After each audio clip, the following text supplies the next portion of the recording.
take it somewhere else. I love it. Let's do it. I'm looking for the nursing world. Let's go into the nursing world. I was thinking about painting. Painting. Ugh.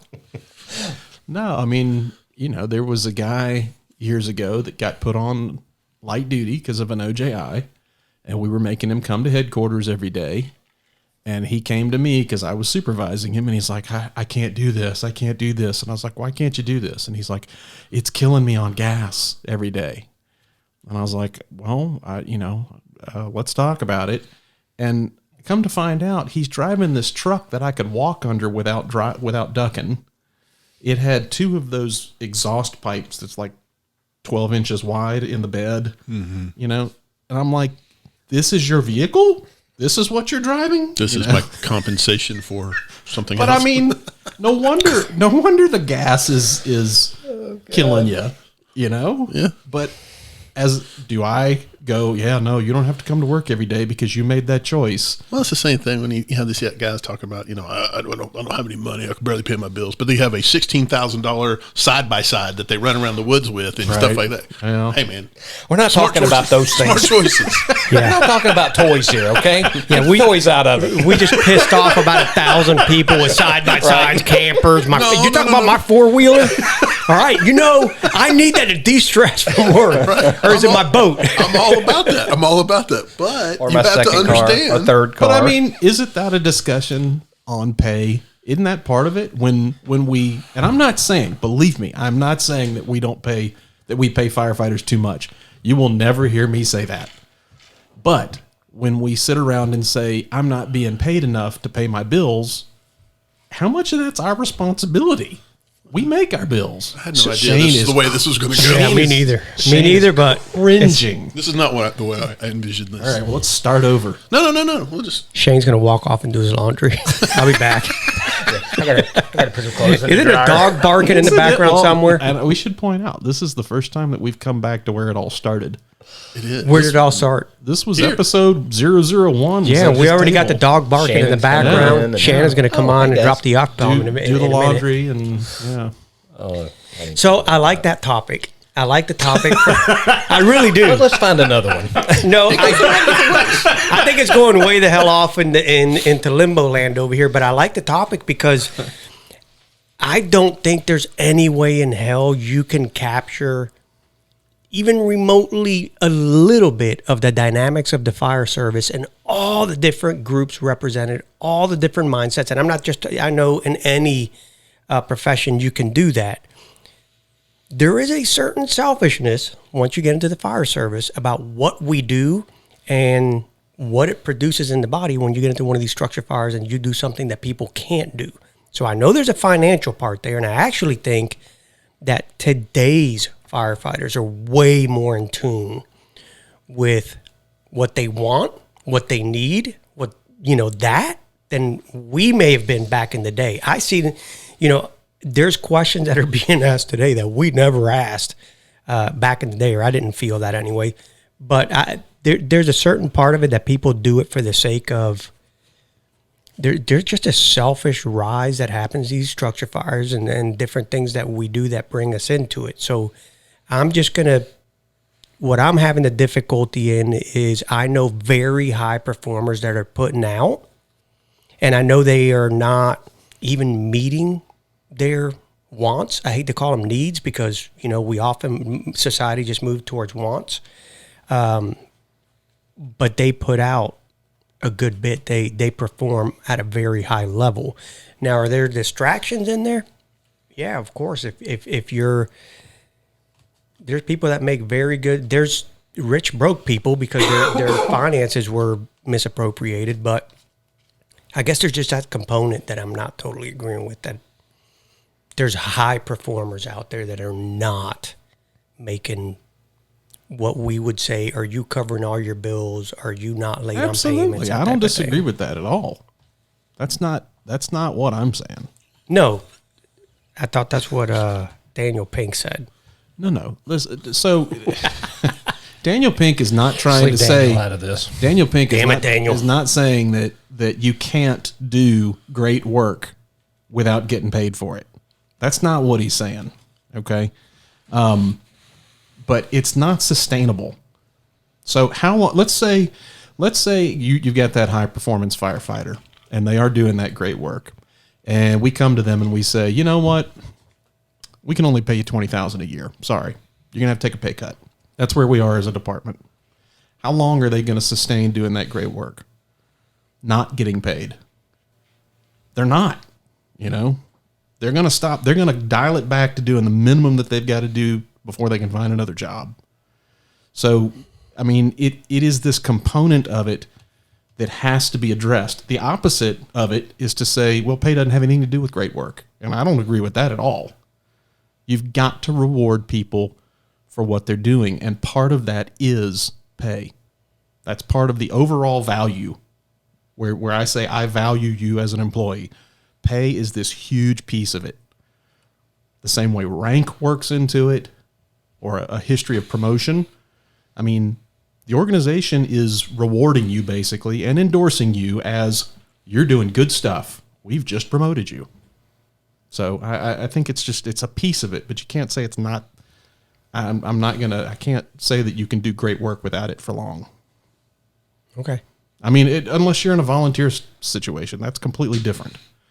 But if we're talking about pay, volunteers really aren't part of the discussion. So what about when guys are chasing the pay?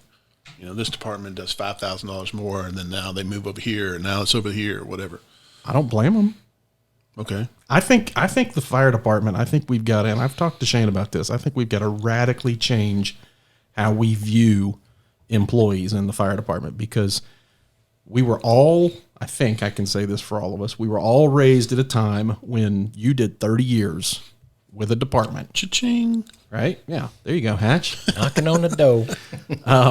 But that was, both of my grandfathers. One of them worked for AT&T for over 30 years, and one of them worked for Lockheed for 42. That was that's what I was raised with, right? And now that's not the fire service, but we're still living in this idea that why can't we keep people? And Shane and I have had this discussion. I think we should be moving to more like the military.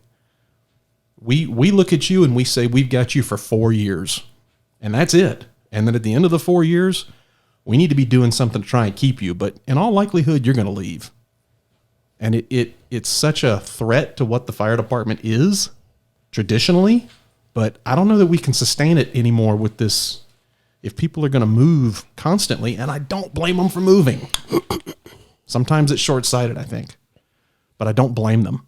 Oh, short-sighted for them to move? I think that they are not seeing all of the pieces. What do you think, Shane? About any of what we've been talking about? You've been very quiet. No, I'm just listening. No. Jesus Christ. I'm waiting for something to really just kick me off, and I'll chime in. Whatever. Forget it. He's bored. I'm sorry I brought it up. Go back to day drinking. If only. You mean you guys won't judge me? So you're talking about traditionalist, and it's moving away from that. But do you think that's really better for the fire service to move away from that traditional? I don't think it's better or worse. I think it's a reality. I think the fire service is changing, and we can sit here and say, oh, it shouldn't change. But I'm sorry, we're the dinosaurs. We're at the ends of our career. We're on our way out. Yeah, I get it. You don't have to say it another way. I'm saying it a different way, but I mean, so I'm not trying to say we're, burn it all down on the way out the door or anything like that, but it kind of sounds like that. No, but why are we tied to it's got to be this way? Why aren't we saying, you know what, maybe it does need to change. Maybe this constant movement of people within the industry, the EMS industry has been like that forever. How do they make it work? Do they? Some pretty long wait times right now. I'm actually just sitting here thinking, are today's recruit classes really any different than our own recruit classes? I mean, I got 35 people that went through my recruit class. I'm not retiring with 35 people. I'm retiring with 7. Yeah. No, so they've trickled away over those years in different fashions, and 5-year time and 6-year time and 10-year time and 12-year time. I don't know that I've gone back and done the deep dive just to see whether or not it is or are actually we just different? Reacting to something that we realize right now because not. we're sitting in the seats having to deal with it. Yeah, we weren't sitting in the seats 20 years ago. So I pose this question. Do it. firefighters 30 years ago versus firefighters today. Now, we can speak for firefighters 30 years ago because we all were one. Firefight versus firefighters today. Did you consider yourself lucky to be a firefighter 30 years ago when you got hired? And do firefighters today consider themselves to be lucky to be a firefighter? I'm going to say yes, I did. I felt absolutely like I had won the lottery, period. I still feel like that. How long did it take you to get hired in the department time. you're in? It took a long time. It took 9 months, 10 months, something like that. So, and even prior to that, the department I worked for prior to that, I mean, it took a while. Right. I had to go to school. I had to get my EMT school. They weren't going to hire you without your You had EMT. to work for it. Right. But here's what I will say. I spend more time now interviewing potential recruits and interacting with new recruits, and there's still those ones that they can't believe they're getting ready to do that. Yeah. That spark. It's still there. I see it. I talk to them when they come through, and I don't know. I just think for us now, we are in such a different spot reacting to a unique time also in the metro area for us, where there's more departments, more opportunities than a firefighter ever had in the last 20 years. And we're in this weird particular spot in this metro area where it's like an arms race, like it's legit arms race when it comes to pay. I mean, because the fire service is not the only one hurting for staffing, by the way. Right. It's every single segment across everywhere. There's nothing else to do. People they don't know what to do right now except for throw money at it. Get them in the door, and then we'll figure out how we keep them. Right.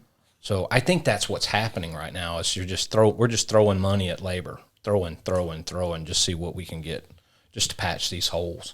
And then when they get in there, I think we're trying to do what we can to keep them. And that may be where some of the shift needs to occur. Because I agree with what Pavel said. I think the workers coming in, this labor force coming in, this younger group, they have a much more, or at least what seems like an understanding of what they want, how they want to be treated, what does work look like. And I think we're just trying to adjust to that. Hatch, did you feel lucky? Yes. Yeah, I actually did feel lucky. Although, I'm not going to say that. yeah, I did. Well, would that stop you all of a sudden? Yeah, I mean, Wow. Yeah, so 30 years ago, I felt lucky to have the job and was stoked, man. It fit my personality so well, and I was thoroughly enjoying it myself. But, speaking on the pay thing, I can't remember, because I probably have a check or two from the first year, and I remember getting paychecks and going like, how am I supposed to live off this? right. And then, so luckily now, after 30 years, I get paychecks and I'm like, this is good. This is what you work for. But it took 30 years to get there. Right.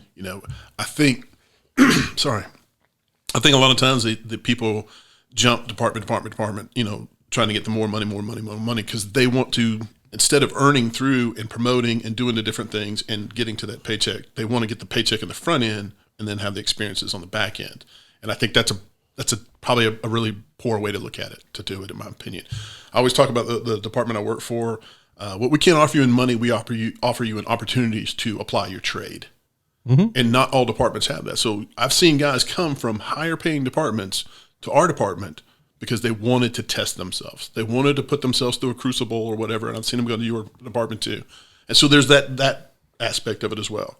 You said Shane started in another department and you went to another, right? Mm-hmm. Why did you go? Yeah, because I wanted to go get busy. Pavel, you started in another department and went to another one. Why? Totally different. I was actually going to say there was one other thing other than getting busy, and I don't want to steal your thunder, but I bet you're going to be in the same boat in a lot of ways.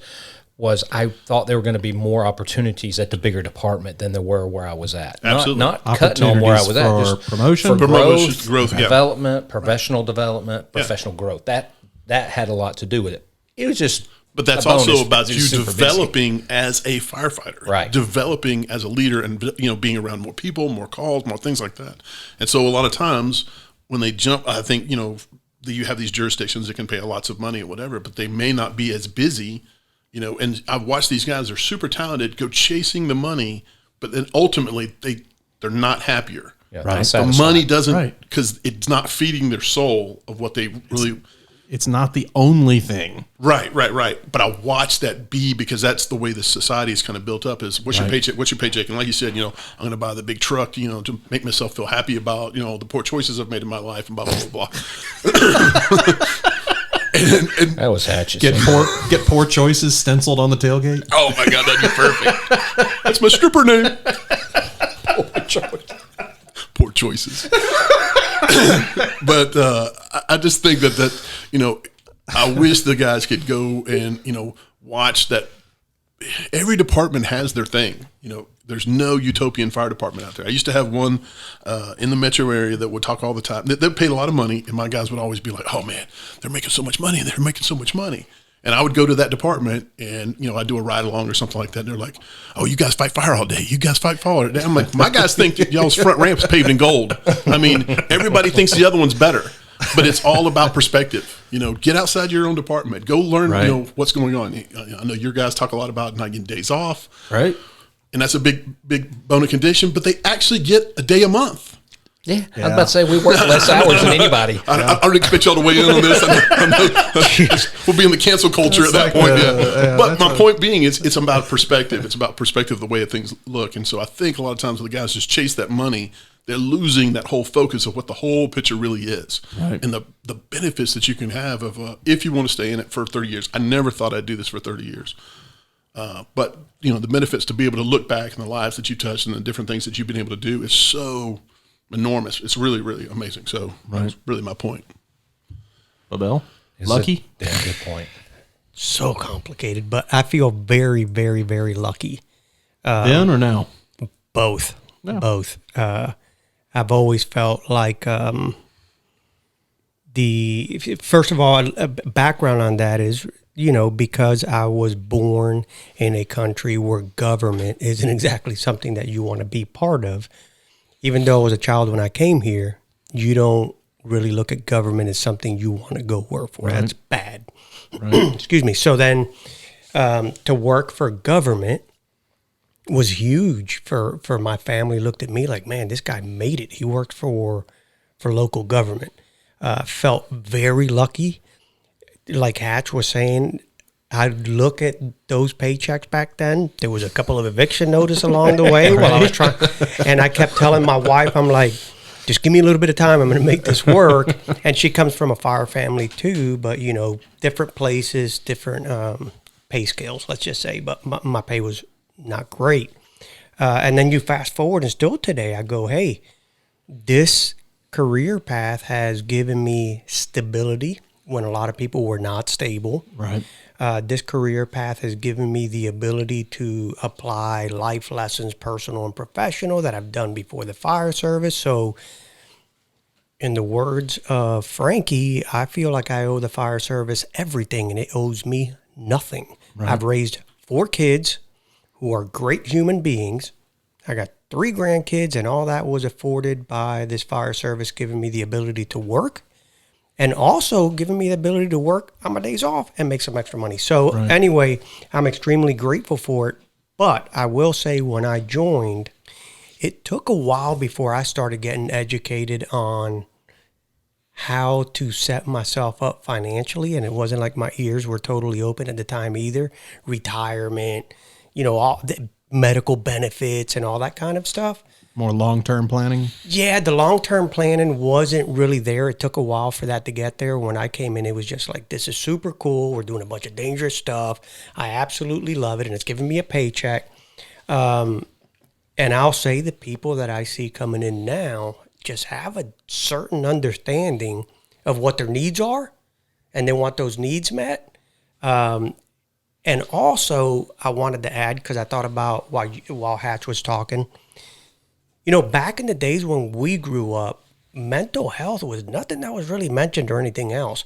Now these kids are going through college, and that is part of their program. They're going to go see these therapists that are helping them to really have a true understanding of themselves, where we kind of went through all the traumas, moved on, and then we joined the fire service, and if you think back to your recruit class or the people that you came in with, a lot of questionable people that went through a lot of stuff that were joining the fire service. A lot of vets were joining the fire service, and so on and so forth. So, felt lucky then, feel very lucky now, and I do see some people that feel that way, but it's just a totally different entry, I think, than what we were experiencing.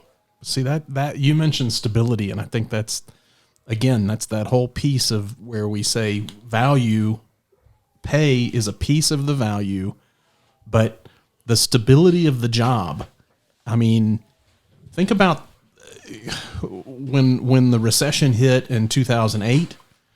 That was this piece where we weren't recession proof by any means. We laid off we laid off a bunch of people, a bunch of recruits, and we furloughed people. I remember that. We furloughed people, I mean, all of us were furloughed. So we're not recession proof, but you do get to look at it as this job that, my job is it's not bulletproof, but pretty dang bulletproof compared to the others that exactly. are when you see other people that are just losing their jobs left and right because the economy took a downturn and they were making a lot more money. I've had friends that were doing really well, and then all of a sudden they're not. Yeah, it's gone. And meanwhile, I'm sitting back, and it's like the little engine that could. I'm just kind of chugging along. I'm not barreling down the tracks, doing great, and tooting my horn and woo, look at me. But I'm still chugging along. Yeah, and that's why I say that to me this becomes very complex because there's just so much involved in going when we came in versus today versus before us. So, before us, I'm sure they were saying whatever about us. And there's a quote, and I'm going to totally screw it up, and it's based around men, but it's applicable to anybody that says, tough times breed tough men breed easier times breed weaker men, and then the cycle continues. And I'm not implying by any chance, hey, people are weaker now or whatever. That's just something that I've always stuck in my head, specifically for my son, that I wanted to make sure, hey, easy times, they make for weaker men. And part of that is because things are kind of, to a certain degree, handed to you so easily. In today's fire service, back to your point, Bill, and Shane's about throwing money, I think it's in today's fire service, we're pursuing people, right? So we are actively recruiting and pursuing, where before you stood back and you said, you want some of this? Yeah, come over here and get it. Now we're knocking down doors going, hey, come join us. And we're all knocking on the same doors. We're all knocking on the same doors, and we're competing for that same person or persons. And that wasn't, I don't remember that being the case. I remember me knocking down the door. Can you just let me in? I promise you I'll be the best if you just let me in here. Right. And part of what we have today is that knock, knock, knock. Hey, I'd like to offer you $5,000 more than you're making now. Our insurance is cheaper. That side-by-side you got? You can't afford it, can you? A couple extra bucks? What about if we give you a day off a month? And that's what I see now. It's like we all got this sales pitch out there. So and on top of that, we're competing with, and I see it here in the metro, the economy is good in the sense that you can make really good money doing almost anything out there. Right. So if you have a skill set that you can apply, you can make a very good living and not have to be in the fire service. And we saw that when the economy typically tanks, that the fire service starts getting an influx of people because stability. Yeah, because the market's not loaded with people at that point. Yeah, and we haven't even hit, that's salary. We haven't even talked about retirements and the way that retirements have changed, the expectation for firefighters coming in. Shane's got an idea. And I think it's a great idea. I think it's part of that value. Well, let's talk about it. Well, we're gonna, maybe. I don't know. You might go, Nah, we'll see what happens. But it's one of those things that's I think it is. Ultimately, it's money, but it's almost like this hidden money. So you've got this task of making the employee understand that they are getting. It's not pay, but there's a monetary value to it. And his idea is for the county to pay 100% health care. You know, is that enough for a firefighter to go, you know what? I don't have the salary that they have next door in the next department over, but if I stop and think about it, I'm better off. In today's world, today. I would say that'd be huge. Absolutely. That, because again, It's real I think dollars. we were very But it's nearsighted. It's not. It's hidden. It is, but It's on your paycheck stub, but you got to look at it. Yeah. What I mean, it's real dollars. Is if I start paying 100% of your health care, you feel that immediately. Yeah. No, you're right. Yeah. So That's a payment for a side by side. Hatch is cutting eyes. No at me. kidding. Look at smirks and everything. All right. I can't wait to hear what Let he's it go. No, please drop in. No. proceed, sir. Well, what do you got? Come on. I don't know if today's generation you see the value of that, Well, that's what I worry.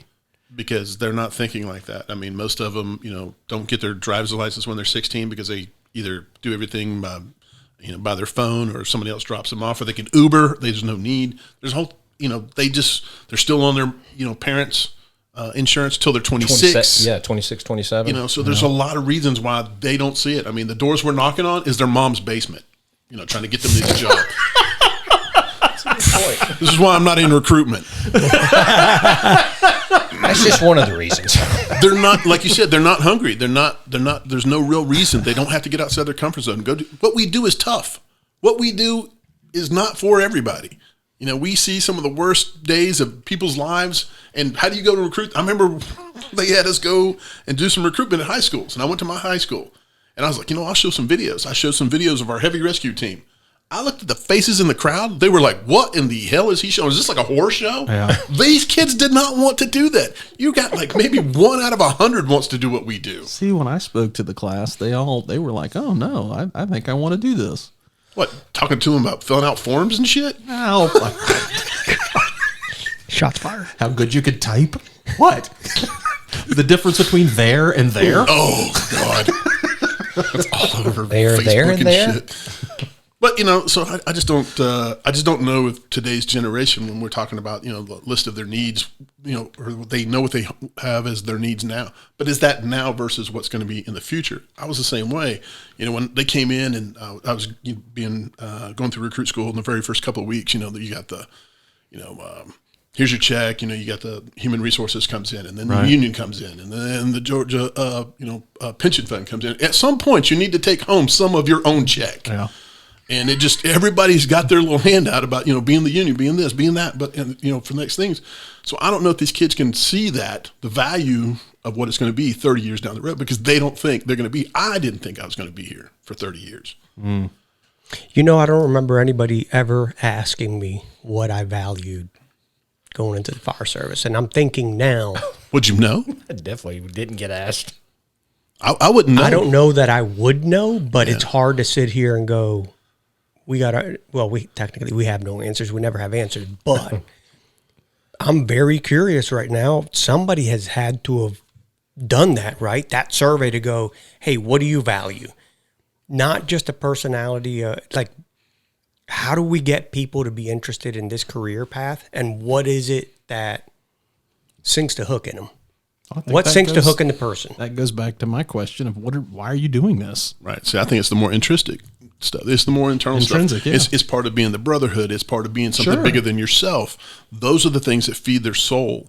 The paycheck is nice and it's easy to point your finger at, but they talk about all the time. People don't quit jobs; they quit bosses. They quit headquarters or whatever. Toxic environments. That's what I think they leave. And so when you see them chasing all that, how do you know the one you're about to go chase into isn't worse than what you just left? You don't. Yeah. It's hard to argue. Well, and I'm not disagreeing with that. And then on the other side, you have an entire group that is absolutely chasing money that we have seen in today's fire service that are chasing Do we the look dollar. down our nose at them? No, I don't. I Yes. don't. That was Hatcher. Wait, you didn't have to out me. I didn't want anybody to think I said it.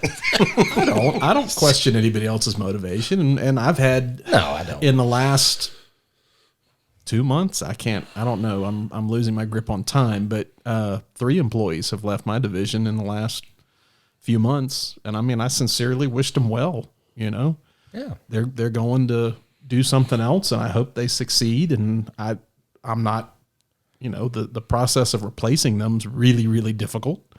But if that's what they wanted to do, I'm like, yeah. There was a I'm time not- where corporate America did research on how the fire service operated and how you can keep people so committed that even when you would brown a station out, they would still show up. That study was done, and they were looking at what are they doing in the fire service to have such buy-in with their employees and so on and so forth.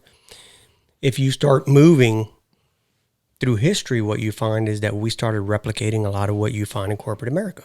So defined benefits, why are they ceasing to exist? They're extremely expensive, so then we move to there. You're looking at, all right, so we're not, to a certain degree, benefits are always competitive, but there's one point, then it's like, well, let's compete with salaries because salaries bring people in and equipment or whatever it may be. So we lend more today to that corporate setting of what do I have that I can offer that's going to draw them. And that's the competitive nature of the fire service right now. Locally and globally, it's like you got people that are going from out of state somewhere else. And this has always happened, but it just seems like it's more present that where's the dollar? Where's the benefit? How many people do you have working in your place that are coming from out of state? in our department. Yeah, from a neighboring state that I was maybe. going to say, we usually probably get 2 to 3 in each recruit class that are coming. Do we get that many? Mm-hmm. I didn't realize that. And it's was gonna say- specifically an area where the finances are not there, right? Or the fire service isn't as prevalent there. Correct, yeah. They don't have it. Like I said, we're in the metro Atlanta market. This is a unique market. I mean, just in this tight combined area, you're looking at 22, 21 different departments. Yeah. That's a lot. And not just 20. That's like 20 within it's what, 22 30 or paid 40 departments. miles Paid department. radius. Yeah, well paid. Yeah. Well, some of them well paid. So, but again, we do get people from out of state, but it's because their market is they just don't have the opportunities there. Yeah. The fire service opportunities. There's a guy that came through with me that lives in North Carolina, and he's been driving every third day for 25 years now. And he's not the only one. Nope. We got Alabama, South Carolina, Tennessee. Yep. Every third And day. it's worth it to And I'm to sure do it. Atlanta's got the exact same thing. Yeah. That travel. I think we got pretty well figured out. Oh, yeah, We absolutely. get anything figured out. You do bring up an interesting thing, and you're right. Fire service, whenever, probably 20, 25 years ago, definitely started to change their model. And I'm going to say fire service, really government, started to change its model into a more of a business model in some aspects. So like you said, those defined benefits go away, and it's more 401s and defined contributions if you're lucky and things like that. Some cities even went with private business entities to run it as opposed to your. Absolutely. They brought a third party in, That's a correct. private service to run the government organization. And this is going to sound rough, and I don't mean for it to sound as bad as I think it's fixing to. Awesome. But in a lot of ways, we're getting exactly what we asked for. Yep. We asked for a business model. We're getting a business model. And that's why a lot of them are talking about going back. You know, So. I hear departments talking about going back to defined benefit, raising it because they need that retention of these individuals. It costs a lot to train us. Yeah. And we can't just That's the always thing. afford to say, all right, we're going to get you for 4 years like the But see, military. the military is kind of the same way, though. They dump all of this into a recruit. They train them, they put them in position, and then I don't know what the retention rate is, but it's got to be at least 50% of them are leaving at 4 years, right? I have no idea. I mean, how does that work? How do you sustain that? And they do, but then you end up, their model, I think, is, at the end of the 4 years, they're like, sign on for another 2 years and we'll give you this bonus and this bonus. And, Yeah, I don't know. Send After you to 4 this years, I country. felt I was still in diapers in the fire service, so I don't know that 4 years for me in the fire service was. I'm not saying it's ideal. I'm just saying that I think we have to stop looking at the fire service as this 30-year job. It's just not that anymore. No matter how much I wish it was, it's just not that. It is that. Unless we take what Hatch is kind of leaning on, I'm going to put words in his mouth, so totally correct me if I'm wrong. It's weird. You quit doing that you don't. What you're saying is it is what it is, and we react to that, or you make a fundamental shift in government policy and practice, and you change. I don't want to say go back to the way it was because you can't go completely back, but there are known anchors. So maybe the tax dollars spent better there in longevity with an employee versus some other avenue. I like where you're going with, which is Thanks, Pavel. Appreciate what that. is today's anchor. You can't use the same one. It may not apply. Maybe it will. Maybe you're adding something to it. But how much thought have we truly given and research to going, what is today's anchor? Yeah, because what if it's not defined benefits? I Right. mean, when I started the fire service, I had a defined benefit, a very good pension. I didn't walk in there on day one knowing and understanding. I was like, oh my God, I got the best pension. I didn't even think about it. Didn't I shop that understand. around. No, I didn't. Oh, you got that? That's But awesome. to be truly honest, I didn't even know what they were going to pay me. Right. I I sort just of knew. was. I was just glad to have a job. Yeah. So I don't know, but that's a good point, Pavel, is maybe there needs to be more time spent for us now at this point in our careers trying to figure out what are the new anchors. What are the new anchors? I love that comment you made. I don't. You got it? Hatch? No? It feels so good. Everybody's lost? Okay. You don't like it, Hatch? I just love that he did it arbitrarily. I love that statement. That's awesome. He agreed with me. That was the comment that I love. I knew that. Okay, was thank my you, comment. Bill. That was my comment. He agreed with me. I loved it. I don't disagree with you, and I think it's definitely worthwhile doing. I'm challenging. I'm challenging the idea of yes, we need to figure out what the anchors are. Are there anchors? Right. What if there's not? Yeah. What if there are no anchors? There's always an anchor. I don't think so. It's What if I mean, they get to What work if with you, Bill. every- That's a yeah. pretty big anchor. what if every person coming in is doing it just for To get by. well, right no, now. not just to get by, but just and it's I don't want to call it tourist firefighting, but they want to experience it for 2 or 3 years And move on. and then move on to something else. I wish we had a firefighter that was hired in the 70s, early 70s. And the reason I say this because my first captain was hired at 71, 70, something like that. And I remember him saying, I was just needing a job. I had no intentions of staying here. That's what a I was number just of them- waiting for the I just next told you best that. thing. Yeah. So what hooked him? The why one is I'm it thinking hooking of, everybody? the one I'm thinking of, moved from Ohio and did not have a job and got down here and got a job, and that's what hooked him. He had a job, and he was damn good at it too.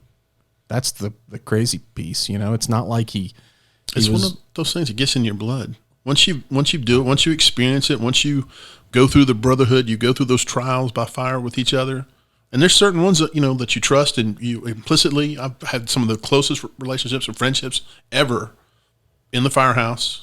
People that I've met in the firehouse. I'm sure you guys can say the same. I mean, there's just no other way to make that kind of bonding work. And that, to me, that's the hook. That's not money. That's not anything else. That's the family. That second family that you That create. time that you spend, it's just time. It is. And you can't, in the front end, when it's 2 years, 4 years, like you're saying, just a baby in the fire service, it's just so hard to see. You're being shipped around the city or the county or whatever it is, filling in at different stations. You don't see that bond that starts going. And then as you start participating, and that's the whole thing too, as soon as you start giving back, you start teaching, you start participating, and it starts you start growing, to- and then people know who you point. are or whatever. All that grows, and it's not about the money. But when you start, all right, I'm going to be here. I'm going to be here for 4 years until this gets, whatever, and then I'm going to go to this one because it's going to pay me $4,000 more. But you never, people talk about, the brotherhood, that we have one of the greatest ones, whatever. But the whole thing is you have to be a brother and pay into the brotherhood to get from the brotherhood. Do you think Hatch had the tolerance level for where the people coming in now are the same where we were? And I'm going to give you an example because you probably won't remember, but you were present. Somebody comes into the fire service 20, 30 years ago versus today, where the threshold before they become salty at government work and all that seems sooner. I remember walking into a station and hearing somebody start with some negative remarks, and I go, hey, lock this day down. How long you been doing this? 5 years, 6 years. I don't remember what they said. And I said, this is the day you became salty. Because you come in and you're in love and infatuated and seduced by this brotherhood and this unity and doing all this stuff. There is a timeline where you start the complaint, all of a sudden the sleepless nights or the not getting paid enough or the benefits or they are charging us more for this. Everybody has that threshold. Do you think that that's being, the people coming in now are hitting that threshold a lot sooner, seeing that part of our profession, or it's the same? I don't think it's blanket, first of all. Go ahead. I agree. Okay, I shouldn't say it's blanket, but you're just, absolutely right. It's a threshold. it is Right. definitely And a threshold. it's a personal threshold. And I think it is something that started happening sooner and sooner in the years, but it's not probably for the reason, or I don't think it's for the reason most people think. I think it's about being accepted. If you came in and you're the positive new guy all the time, and and you got the senior driver over here or the senior man, and they're like, "Oh man, this place is I'm just a number here," blah blah. And you're like, "No, we're not. You're not a number. You're just a part of the cog in the system." Blah blah blah. You are not going to be accepted. You have to start complaining and being just like them. To be a part of that family, to be a part of that group. And so you start assimilating it instead of, and start repeating the same things. And then started believing it. Right. I think the older generations, maybe just sat and were a little bit more quiet. They just didn't say one way or the other. And so I think it maybe took longer for that time period to happen. So that's why I say I think they wanted to be accepted. They don't want to necessarily, and we don't go to as many fires and things like that. So it's harder to be accepted by your actions. It's more about what you say and what you're. But I will say, you bring out a very good point, and it's more about who they land with than really, I think, anything. Yeah, I used to laugh because drivers are like, "Man, I can't believe how mouthy these rookies are." I'm like, they're doing it because they're acting like you, right? And you're role modeling it. You bring up a great point, and I don't disagree with it, which is that we're fostering some of this behavior. Absolutely. And I see it because over probably a little bit over a decade ago, I remember an employee somewhere I was where this person came in on fire, man. They were a great grab, good firefighter. 2-year period, their attitude went to hell. I mean, no one wanted to be around this person. And then all of a sudden, the department, people are going, "Oh, this guy sucks." Whoa, whoa, whoa. We did that. Yeah. He did not come to us like that. We created that. We created that person you see today because I remember when we hired that person, they were not like that. So, yeah, we got to take some ownership too that, hey, they're not loyal and everything. We're doing some of this. We're fostering the behavior that says, hey, you want to be one of us? You want to fit in? You got to be grumpy as shit. You got to hate this. You got to complain about that. Otherwise, you're a cheerleader and we don't like you. Out of the box, we're all that way. And just like you say, some outside force changes everybody. We become something different. So, but I still think that's such a good pivotal point about, that we generate that kind of environment. And it goes back to, again, not something that's about money. It's about how much effort and time is put into developing leadership and positive leadership traits within the organization so that you don't end up with those environments that are so full of negativity.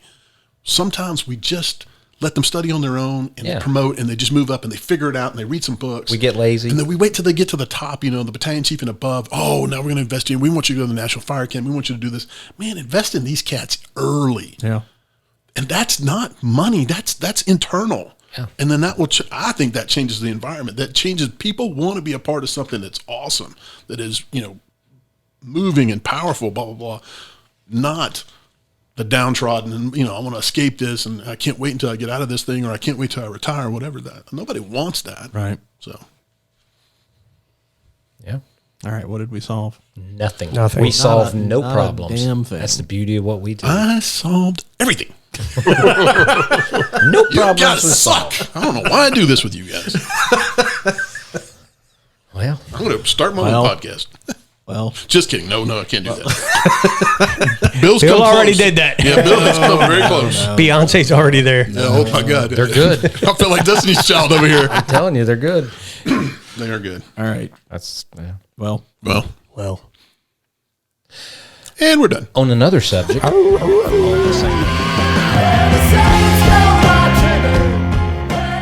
Combustible is available on iTunes, Spotify, Google Play, Stitcher, Amazon, and everywhere else you listen to podcasts.